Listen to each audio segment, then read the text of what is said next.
bit windy, isn't it? That was a funny old test. Just heart rate was high even from the warm-up, so it was really weird, and I struggled to keep it in that 127, 135 range. Had a few.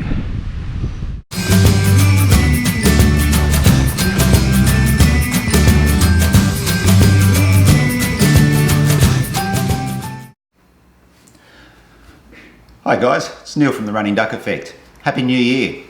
Just want to take a moment to thank those people who have watched our videos over the last 6 months since we launched this channel, and to the subscribers who have jumped on board to enjoy our journey of running, travel and food adventures. For regular watchers of the channel, you might remember that we set a few goals at the beginning of the year, and one of those goals for me was that I want to make more content, and this is what today's vlog, my first weekly vlog, is all about. I want to do a weekly vlog where I talk about running. In particular, I want to really hone in on one particular topic each week, and also include some of my running for the week and things that I'm doing in my training in regards to session planning and nutrition and things like that. So if you want to follow my journey, hit the like and subscribe buttons down below, and we'll see how we go. In these weekly vlogs, you know, my plan is to be open and honest about everything that I do, how I'm feeling, you know, how the sessions have gone, tweaking a plan, you know, right through to what I'm eating. I'll be 54 this year, so I'm not an elite runner by any stretch of the imagination. I'm not even at the pointy end of my age group anymore. But as I returned from injuries over the last 2 years, and chase the rather ambitious goal of returning to a sub 3-hour marathon, my hope is that you will enjoy my journey and maybe even pick up a couple of tips along the way, which might help you in your running adventures. As I said, one of my goals in 2020 was to make more videos. Another of my goals was to run a sub 3-hour marathon again. Now, looking back, I realised that I may have bitten off a little bit more than I can chew with that goal. I haven't run anywhere near that pace for a couple of years. I think the last time was in the 2017 Melbourne Marathon, when I ran my second sub 3-hour marathon. Over the last 2 years, I've had a stress fracture of the tibia in 2018. Last year, I broke my ankle mid-year. It's all good at the moment, and we're pushing forward. So, sub 3-hour marathon, I'm up for the fight and ready to give it a red hot crack and see how we go in 2020. First, I've got to get the Tarawera Ultra Trail 50 kilometre run out of the way. That's coming up in 4 weeks, and then after that there will be more marathon specific training. We'll talk more about that in future vlogs. I'd love to hear about your running journey and goals, so leave a comment below in the comment section and let me know what you're up to. So this week I want to talk about MAF running, and in particular the results of my third MAF test. So stick around to the end of the video and you'll see the results of the third test and a comparison with the first 2 tests I've done. Now, I've been running MAF for about 10 weeks since I returned from a broken ankle. I chose to follow the MAF method for preparing for the Tarawera 50k because, you know, I didn't have a lot of time, and I thought it was a good opportunity or a good way to, you know, get some kilometres into the legs without putting too much stress on the body. And to date, it's worked pretty good. For those who don't know what MAF is, well, it's simply a heart rate based running method developed by Dr. Phil Mafferton. I'll put a link below to the website, which really delves into the nitty gritty of the plan.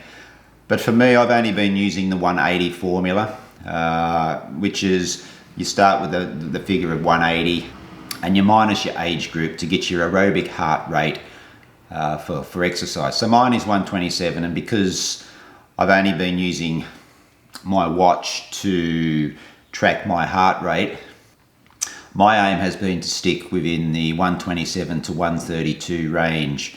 Now this just allows for a little bit of inaccuracies with the watch. I know that it's using a heart rate chest strap is much more accurate. I don't have one of those at the moment. Now, because I had 3 months off with the broken ankle, choosing to run with the MAF method, I have found that my rate of improvement has been pretty great. And in a little while, I'll put the results of the third test up beside the results of the first two tests, and you can see just what that rate of improvement has been and why it has worked so well for me.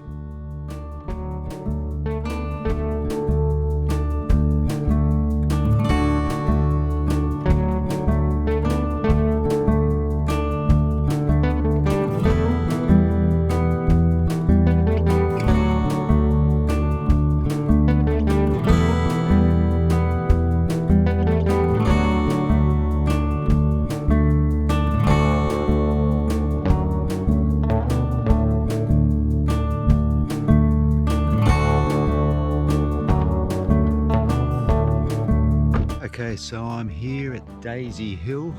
I'm trying a different entrance today. It's pretty quiet, stuck out in the middle of the bush, no one around. Going up that way, see how we go.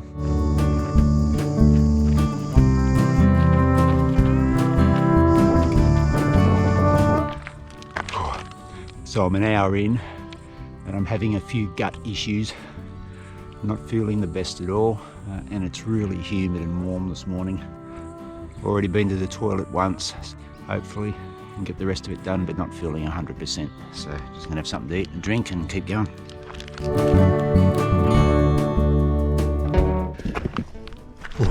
Got to keep moving. Spent about 10 minutes there.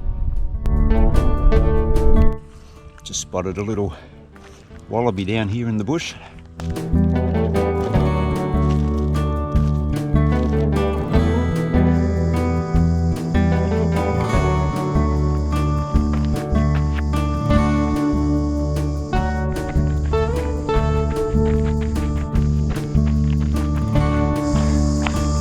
So I'm a couple of hours in now and feeling a lot better. Gut issues have sort of cleared up a little bit. I've had something else to eat.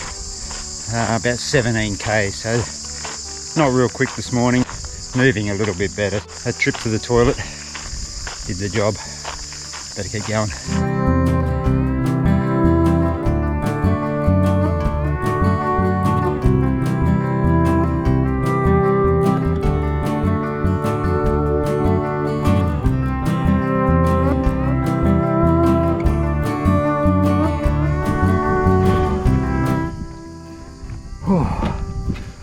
Oh, that's a wrap.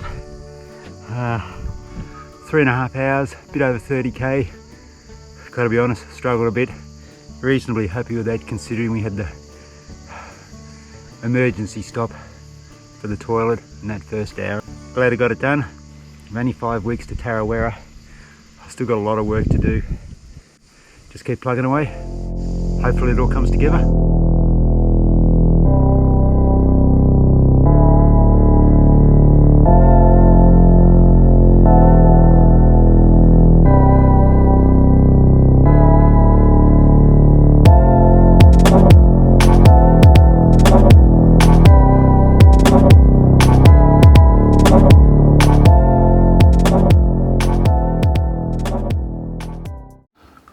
Okay, so the third MAF test I did the other night. Just a couple of things with that. I did the MAF test a little bit earlier in the day. It was a bit warmer, it was a bit windier, and I think you can see in those results where the heart rate is a little bit more elevated because of that.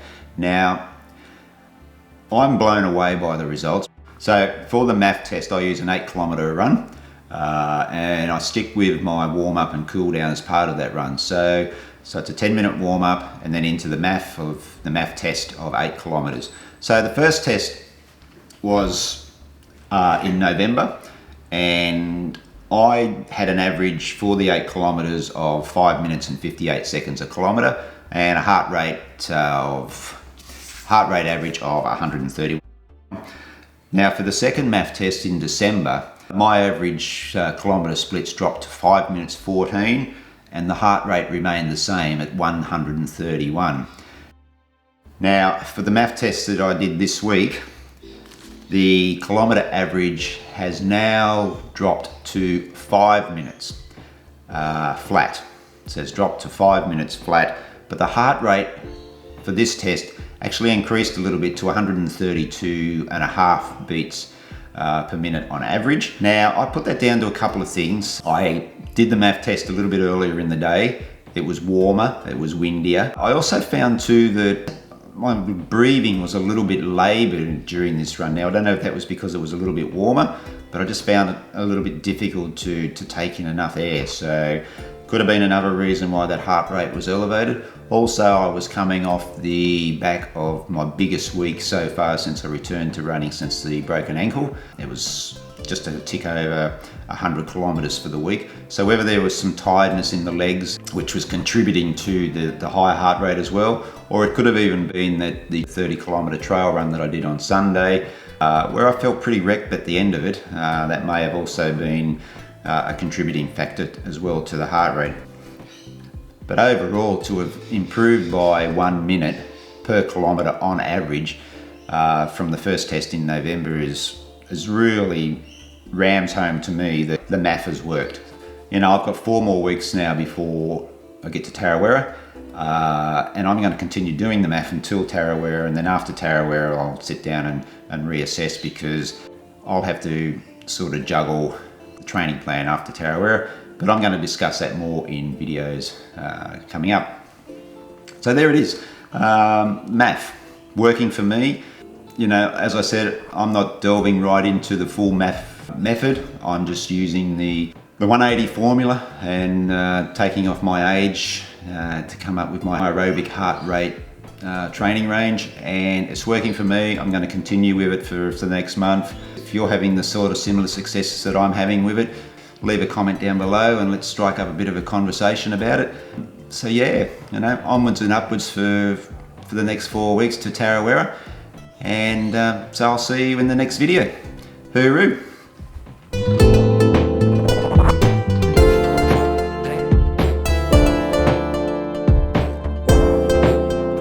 So the topic for next week will be shoes, and in particular the shoe dilemma that I'm facing right at this moment. So I'll talk about that next week.